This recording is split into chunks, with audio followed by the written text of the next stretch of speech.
webinar series. Today, for your use, we've uploaded the presentation that we're sharing with you today in PDF form. We've also uploaded the Tip to the Experts, a guide working on projects under OSHPD's jurisdiction. And if you've missed the other presentations, you can go ahead and email us at oshpd.fdd.isu@oshpd.ca.gov, and we'll share that email address towards the end of the presentation today again as well.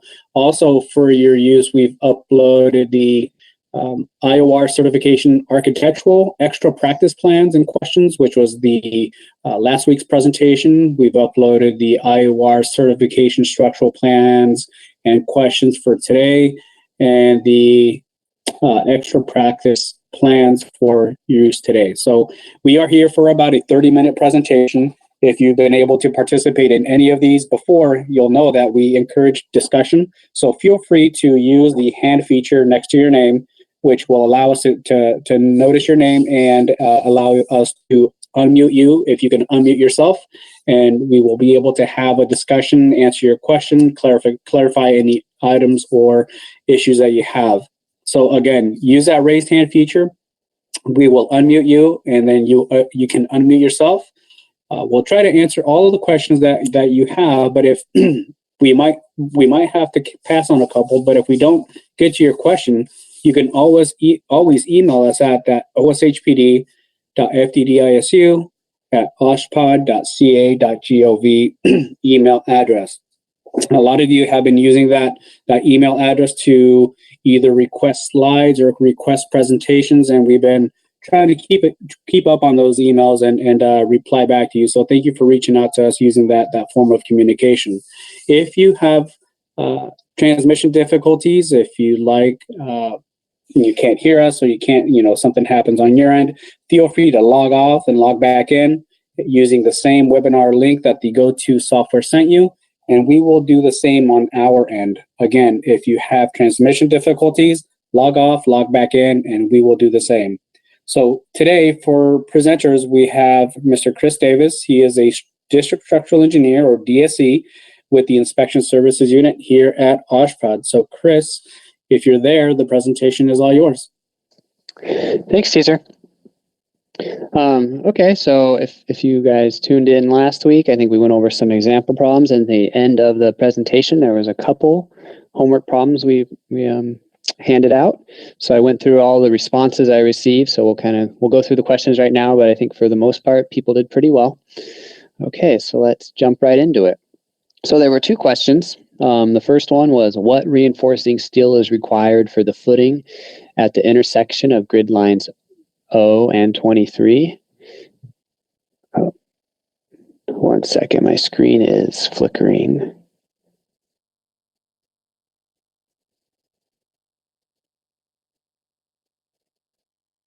Restart the presentation. Okay, there we go. And the second question was, the typical header for a 10-foot clear opening in the exterior wall would be, and there's a handful of choices.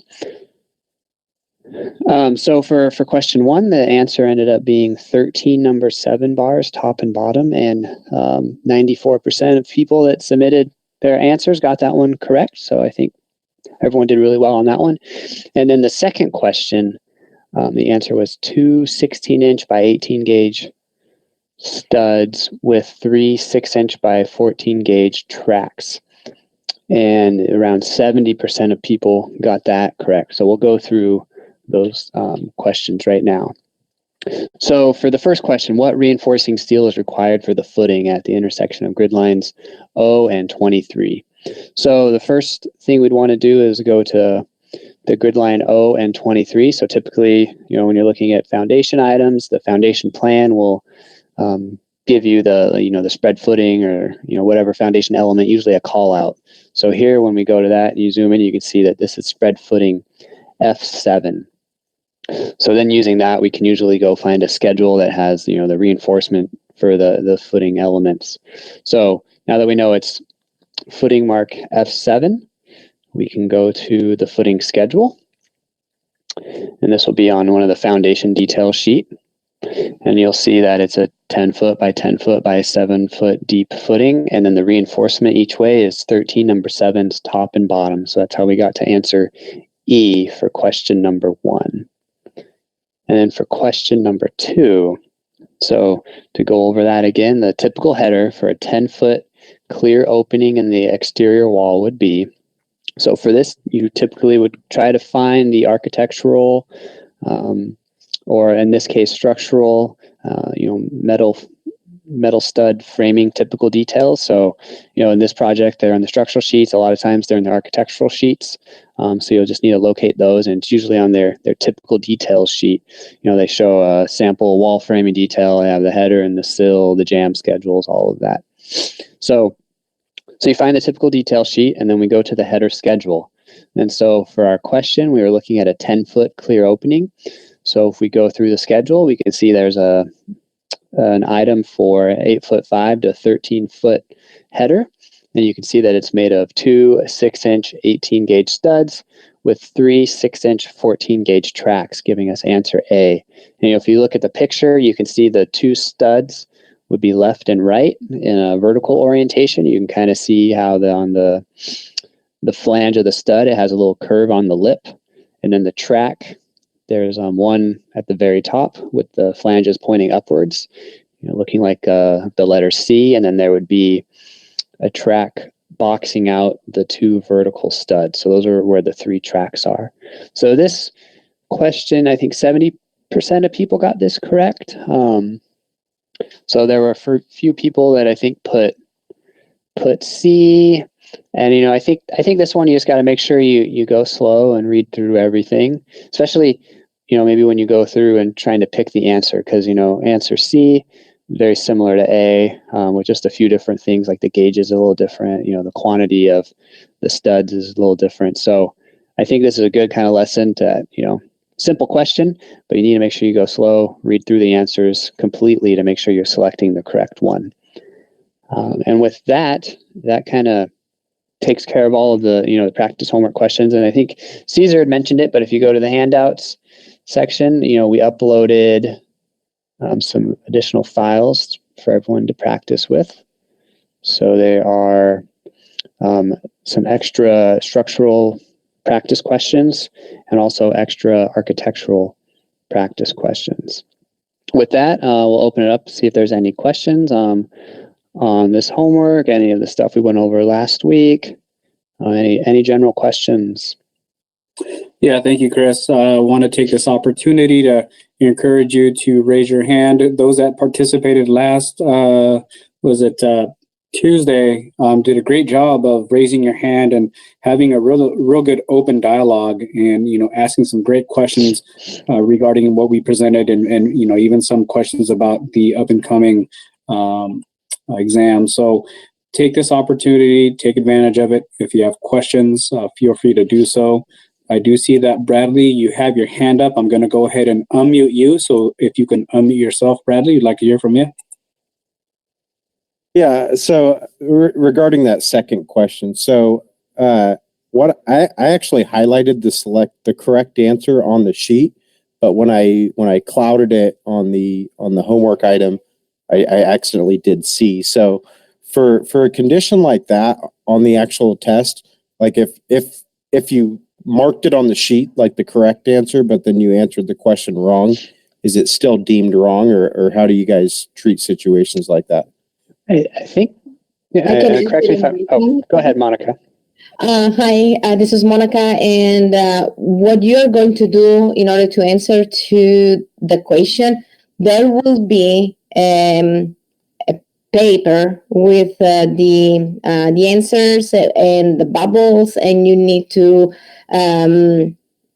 cross off the answer that you want. So you will be A, B, C, D, and you will choose the answer, and it will be with the pencil. So the actual answer will not be on the computer. Okay, thanks. This is DIC James Pond. I've been with ISU since the beginning. So it is based on the Scantron, and we do not go out by your sketch paper or whatever.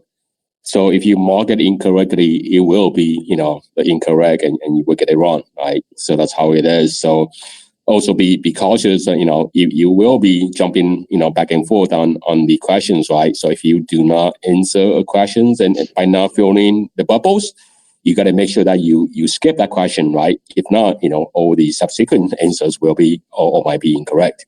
So be cautious on that, because we do actually use the Scantron machine to grade the exams now. So be careful on that. We do not manually double check the answers unless you did not fill in the bubble correctly. If not, it's all done by the machine. Yeah, and thank you, James. That brings up a good point. Is that when you're transferring your answers from whether it's your scratch piece of paper or the monitor highlighting, be sure to take your time and fill in the correct bubble on that Scantron, because that's something that we are going to use as a basis to score your answers off of. So I know it's easy enough for us to say, but take your time and be able to transfer of information, make sure it's accurate and what you're looking to provide. And also, I want to take this opportunity to remind you that if there's a question on there that you are not sure, that you think is ambiguous, or that it just isn't right, and you want to go ahead and challenge, you have that option to challenge those questions as well. So I'd like to thank you, Bradley. I want to go ahead and scan the list of names again for anyone who has raised their hand and has a question. Denny, I do see that you typed in a question. The question reads, will there be a future webinar for new IORs, such as who in OSHPD? I know there's a handout, but I would like to be taught the right way first starting off. So is that something that Monica or maybe James, maybe you can chime in on? Maybe the person can be live. I'm not getting the actual answer, but my interpretation is once you obtain the certifications, how do you become a good IOR? Is that the question? If it is, there are some things that you might not be able to, I guess, learn or know how to be the IOR, and that's why we have posted the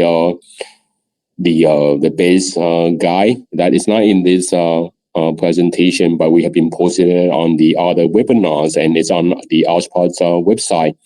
And in there are a lot of tips and hints on how to be a good IOR, because a lot of things are not in the regulation, as far as for how do you be a good team player, how to communicate with, special inspectors, OSHPD field staff, and all that. So, my suggestion is, once you pass the certification exam, the best thing is to work on aside from an seasoned IOR and gain the experience by observing how that person, I guess, perform the inspections and communication with the other people. And then you can kind of gain your, knowledge and experience from it. Because it might be a little challenging when you are new and be put on a project, even a remodel project, it could be challenging. But if that's not the answer that you are looking for, please unmute yourself and then ask any questions you would like.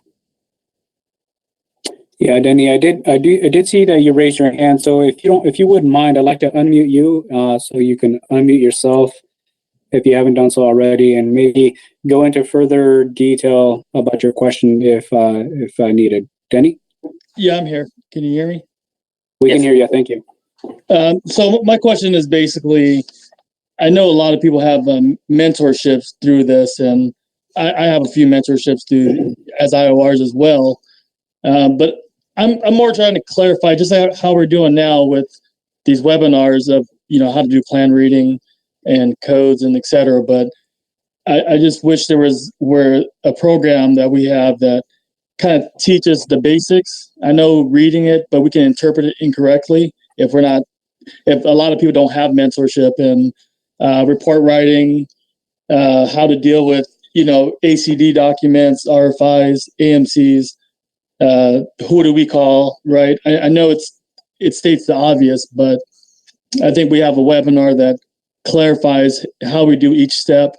I think that will help us all grow as new IORs.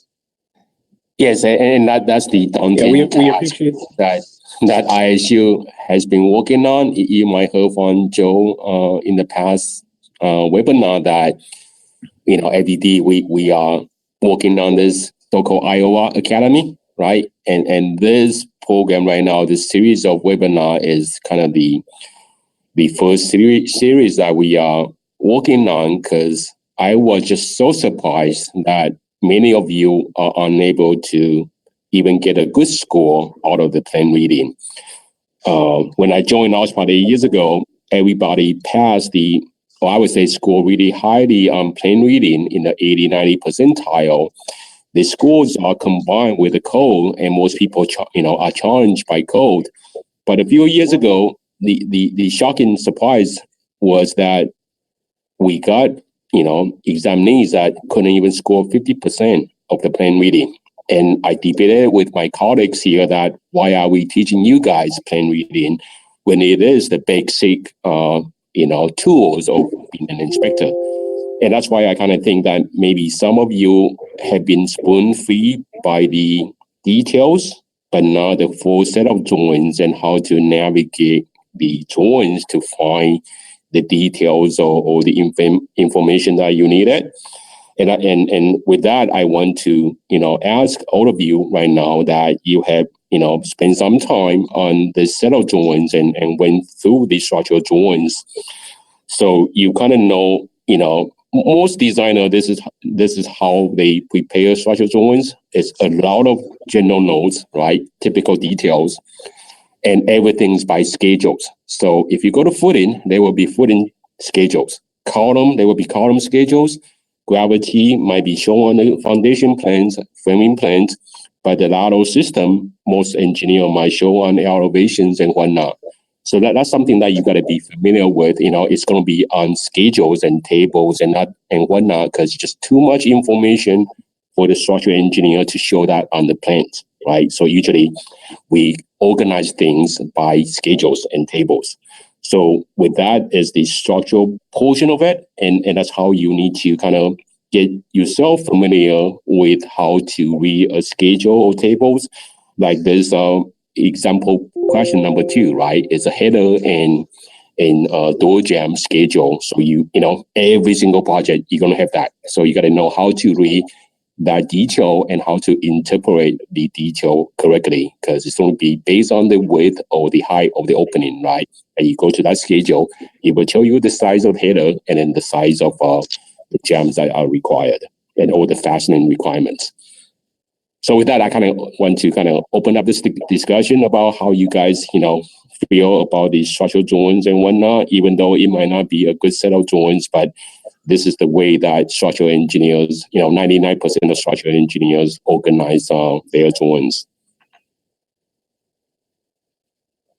Yeah, so thank you, James, for that. We want to go ahead and, like James said, encourage discussion. And we do want to point out something that, if you don't know what the Inspection Services Unit is about, or ISU, as Joe Labrie points out in the text box, that we are, as ISU, responsible to provide continuing education. And part of that continuing education, or being able to introduce you or better familiarize yourself with the inspection of record world, is the IOR Academy. That's something we're working on as well. So if you're interested in doing something like that, IOR Academy, we'd like to hear from you. So with that, if I can ask all of you to raise your hand using the go-to toolbox there. We'd like to know who here would be interested in an IOR Academy.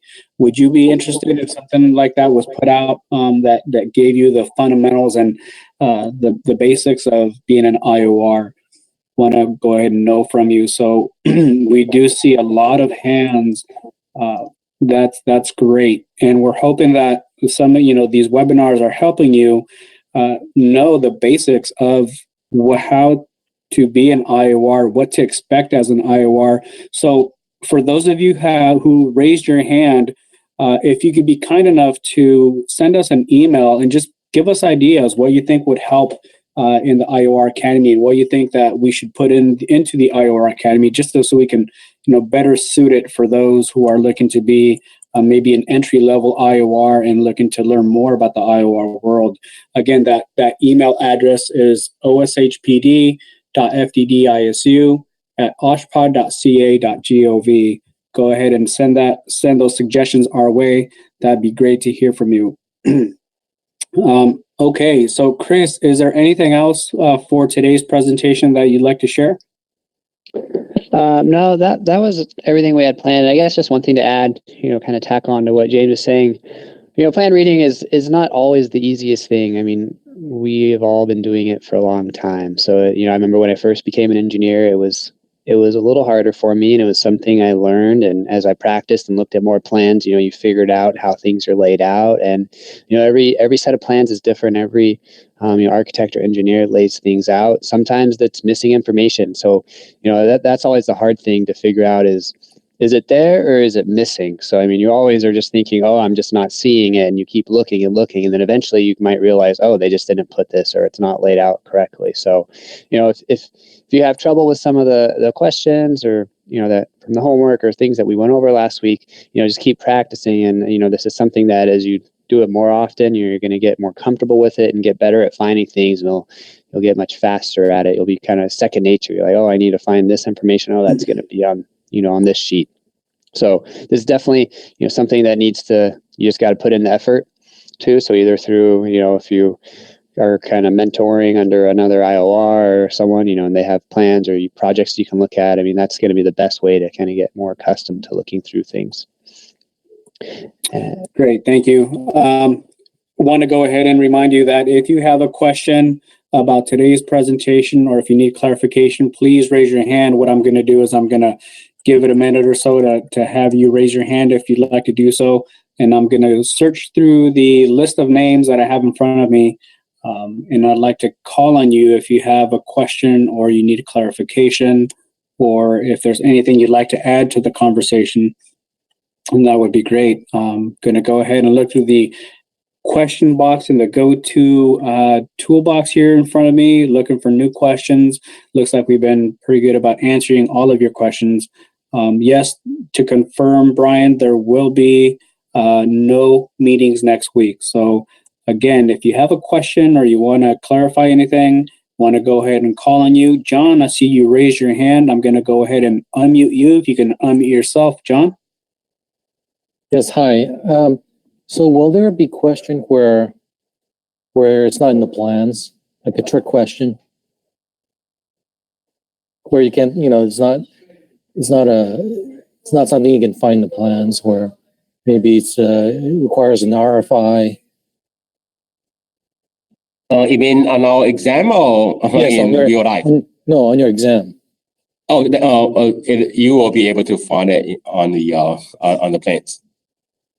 Okay, so there's no trick question that you require anything in the plan reading, and if it's code related, it is shown on the plans. So it's unlikely we will ask you a code question that is in the plan reading sections, even though that plan is so-called code compliance, right? But it will be navigating through the plans to find the answers.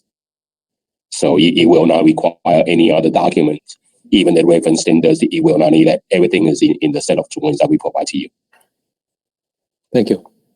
Yeah, and to add to what James said, if you're during the plan section of the exam, the questions you're going to see in front of you are based off of the plan set, right? So no trick questions. Everything that we are asking are questions that we've pulled from those actual set of plans. But the code portion of it, and James, you might want to add on to what I'm going to say, is that the code portion of the exam, you'll find questions being asked from a slew of different codes and a slew of different standards. So that's the reason that we provide the different codes in PDF for you and the different standards in PDF for you, to be able to use those to answer the questions. And again, I did mention PDF, so know that the codes and the standards are in PDF format, which you're always able to use that Control F feature to help you find whatever it is you're looking for. We will give you a disclaimer though, that when we scan those, when we made the PDF readable, a lot of the times tables and charts will not be readable because it is more of an image within that PDF. James, did I miss anything? No, and that's the complex situation in this industry, right? I started my career in '95, and at that time, in the '94 UBC, '95 CBC, almost everything that you need for structural is in the code. But since then, the code commissions, they decided that code shouldn't have design stuff in there, and that's why everything now is, all reference to the other reference standards. So, for concrete, you need the ACI 318. Welding is always AWS, right? But even masonry now, most of the items are now in the masonry sections or chapters, and you need the masonry standards now. And then something for wood, right? NDS, you need the NDS manuals now. And AISD, always, you need the 2 manuals. So that's why we provided all the references to you. And we have been providing more hints on maybe you need the standard and it's not in the code. So we have been making the questions easier for you, to inform you that it is the reference standard, but not in the code. But in the past, I expected more out of you guys, and at times, I ask the questions, and you guys need to know it's from the standards, not in the code, because the code reference you to the standards. But we have been making the questions easier lately. So. Yeah, and that's something that we didn't mention before, but it is something that we've done in order to make the plans and make the code section of the exam a little more user-friendly, as we've clarified, provided hints within the actual questions as well. So we're hoping that you do better at the exam if you've taken it before, and you'll find it a little easier to take. So, John, is there anything else you'd like to add? No, that's great. Thank you. Great. Thank you so much. And with that, I think somebody asked about, the codes, right? The codes we share with you that is free online, and you can download it or view it on the internet to practice and studies. However, most of the standards are not free. AICs are offering the 2 standards for free. I believe they are still doing that. But, ACI 318, AWS, even though we are providing those during the exam, but, you will need to get a hold of those, reference standards to study them. Or if not, you are not familiar with the standards and you don't even know where to look for, and using that Control F find feature, even though it's handy, but it will take time, right? And every exam is a speed exam. So right now, you get 4 hours to answer 80 questions. So you can, that's what 3 minutes each, right? So it is time exam, and you need to know where to look for, and that's why you need to get familiar with the reference standards. So I encourage you to go get those standards and get familiar with them. Great, thank you. I want to go ahead and encourage you to raise your hand again. I'm going to look through the list of names. If not, we'll go ahead and wrap up here pretty soon. James, this is kind of based on, this question is based on what you just said.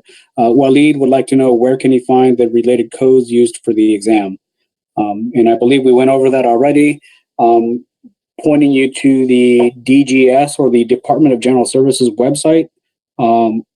But the standards is something that is a little trickier to find as far as free copies.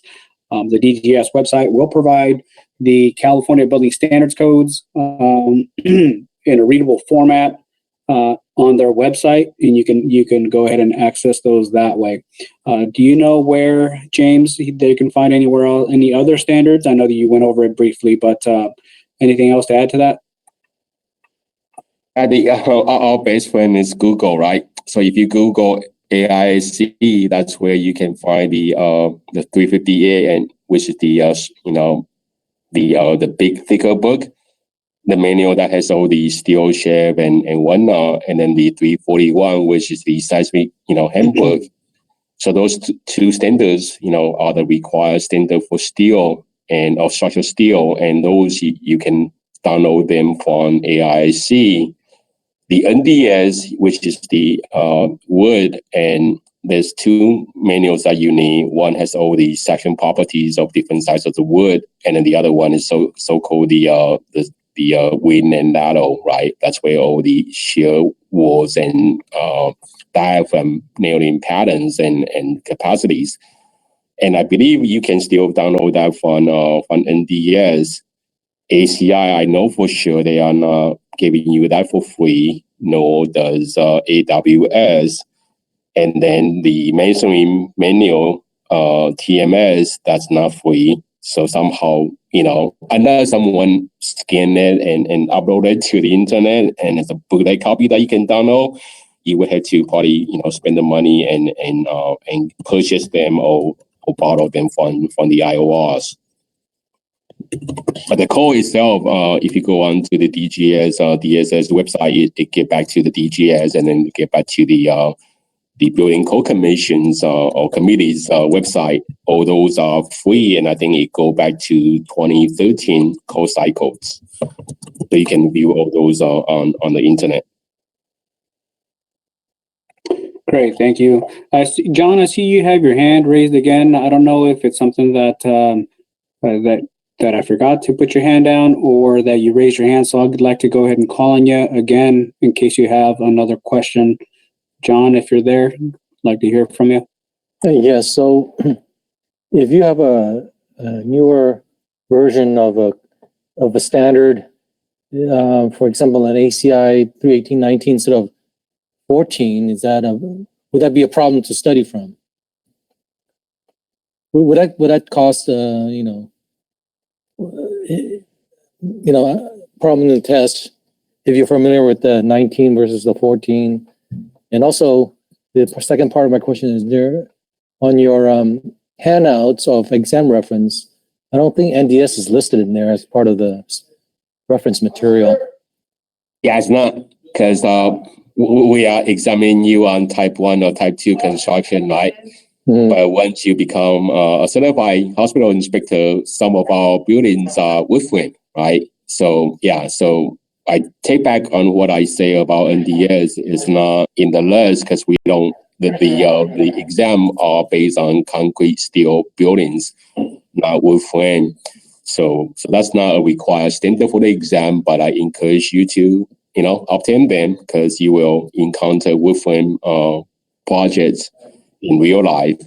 And to answer your question, to familiar with the regulations, we have CAN 1.0, and depending on the date that is submitted to OSHPD, that's where the project will be set in stone, and that's where the code will be enforced for that particular project, right?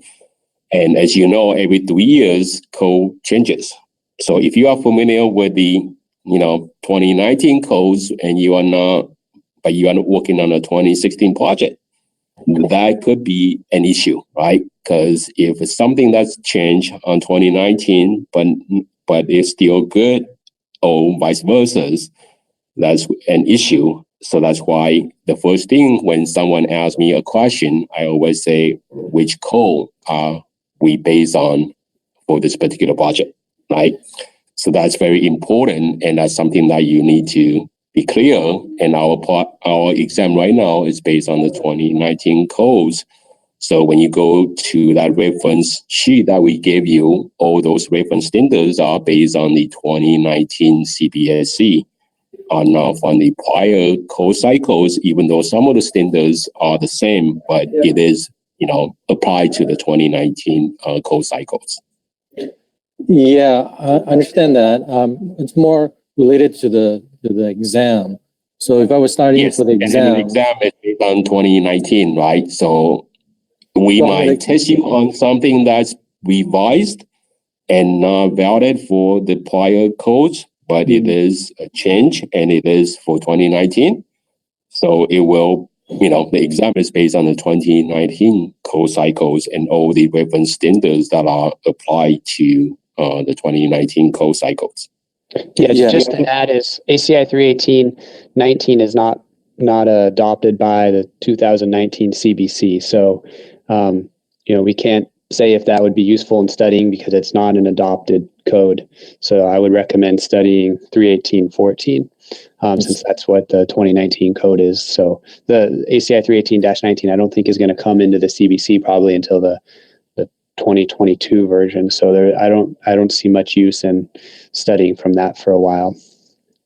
Thank you. Yeah, and that's a great point by Chris. So always look into chapter 35 of the building code, and it tell you which edition of the reference standards adopted, right? So it's not always the most current reference standard is adopted by the code. You got to look at chapter 35. And that's why we gave you that reference list, and those editions are the one that's adopted by the 2019 code cycle. Okay. Thank you, John, for raising your hand and asking the question. I do want to remind everybody that the webinar on the 30th titled Instruction of IOR Exams is going to be specific to answer these types of questions. What types of reference materials, what type of study material, what can we expect on the exam, how is the exam formatted, what do we do to better prepare yourself for the actual exam. So I do have 2 hands raised, and that'll be the last 2 questions that we're going to go ahead and answer. I have one from Paul and I have one from Waleed, I believe, had your hand raised. So I'm going to go ahead and call on Paul. Paul, I'm going to go ahead and unmute you. If you can unmute yourself, Paul. Yeah, hi. Thanks for providing the sample questions. I just have a quick comment or question is that I noticed most of the questions already have the answers already built into them already. So is there any chance that you can supply those questions without the answers? You follow what I'm saying is that most of those questions you supply the architectural structure are already, for study purposes, the answer is already there right on the question. I know you'd have to, print it and cover it. And so I'm just wondering if there's a way to get the questions just without the answers and how to solve it. Yeah. Hi, this is Monica. No, we don't have it without the answer. This is why is the practice. Try not to be tempted to read right away the answer. What I'm saying is there a possibility of just getting the questions? You've already supplied us with the answers on how to get it. Is there a possibility of supplying the questions just plain without the answers so that we can solve them without having the answers staring at us when we're trying to look at it? Yeah, so you're looking for the questions as a practice exam. Exactly, just like you provided the homework. You gave us 2 questions, and then after the fact, you gave the answers. That's all. We can provide. We will think, and if we're going to post next time for everybody. Okay. Yeah, that's a good suggestion. We'll talk about it amongst the inspection services unit team, and hopefully be able to provide something for you to help you out the next time around, Paul. Thank you for that. Waleed, I see that you have your hand raised. This will be the last question. Again, I want to remind you, if you have questions specific to the exam, about the exam, how it's going to be, so on and so forth, go ahead and please register for that March 30th, 2021 webinar titled Instruction of IOR Exams. So Waleed, I see you have your hand raised. I'd like to go ahead and unmute you. If you can unmute yourself, Waleed. Yeah, hi, how are you? Good. Thank you for this great webinars. Really, it's very helpful for us to be prepared. But also, still we have a lot of questions, of course, related to the exam. So my question that if we need to prepare, that we should be familiar with all standards and codes for each disciplines. I mean, for plumbing, for electrical, mechanical, structure. So I think you already discussed before me, but my question, if you can send us a list of the codes which they are applied for the exam. I mean, as you said, now, as example, the IBC, the International Building Code now, I think is 21. is already this version in the market. So we don't know which one will be valuable or will be applied in the exam. If you can just highlight this so we can download it or we can buy it or whatever is possible before the preparation. Sure. So again, we want to point everyone towards the handout in the go-to handout section titled 2019 Exam Reference Materials. That is something that you can use as a study guide. It's something that you can use to prepare yourself. We're giving you a heads up of what could be on the exam, and use that to, for your benefit. We're not providing questions out of the international code, building code. We're specific to the California building standards codes, if you will. Same thing with IAPMO. We're specific to the California plumbing and the California mechanical code. So that PDF list of exam reference materials is a good study guide. Feel free to download that. We've uploaded it for your use, but that is also available on our website under the Inspection Services Unit section. If you scroll all the way down towards the bottom of that page, you'll see the acceptable reference materials tab. So click on that. If you don't see or you can't download that PDF, it's also on our website. And also on our website, we have the list of up and coming webinars, March 9th, March 11th, and so on. We're going to be covering mechanical, plumbing, electrical, fire, life safety. And again, we've mentioned this webinar a couple of times today. The March 30th webinar, which instruction of IOR exams, is going to be very beneficial to you. Please feel free to join us for that, register for that. Have your list of questions ready to be asked on your end, and we would be happy to answer those questions as we get closer to the exams. So we do want to thank you for joining us today. We want to thank you, everyone who raised your hand and was able to participate and become part of this meaningful discussion. We want to thank you for sticking with us until the end. If you have any questions that you can think of later that you said, oh man, I should have asked, feel free to use the email address that we've shared with you plenty of times. It's oshpd.fddisu@oshpod.ca.gov. Again, that's oshpod.fddisu@oshpod.ca.gov. If you have any other questions or you need clarification, or if you need copies of previous PDFs and handouts that we've shared with you, again, we have up and coming presentations for mechanical, plumbing, electrical, fire, life safety, and instruction of IOR exams coming up. We do have a lot of information on our website. Feel free to visit that. And if you'd like to know of upcoming webinars that we're putting together, feel free to subscribe to the Inspection Services Unit list server by logging onto our logging onto our webpage, going on to the upper right-hand corner, and let's see here, make sure that I give you the correct information. If you go to our website, and which is oshpod.ca.gov, and you go to the upper right-hand corner where it says subscribe, click on subscribe.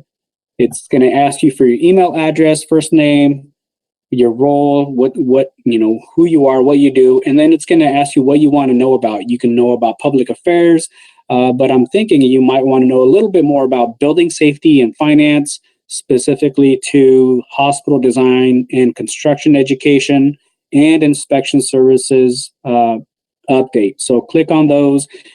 We did mention IOR Academy. If you want to be notified when the Academy is going to start, or things like that, that's a great way to keep up and current on what we have going on at ISU. Again, we want to thank you for joining us today. And this concludes our presentation for today. Thank you for being interested in becoming a certified inspector of record with the Office of Statewide Health Planning and Development. So until next time, stay healthy and be sure to stay safe. Have a good afternoon.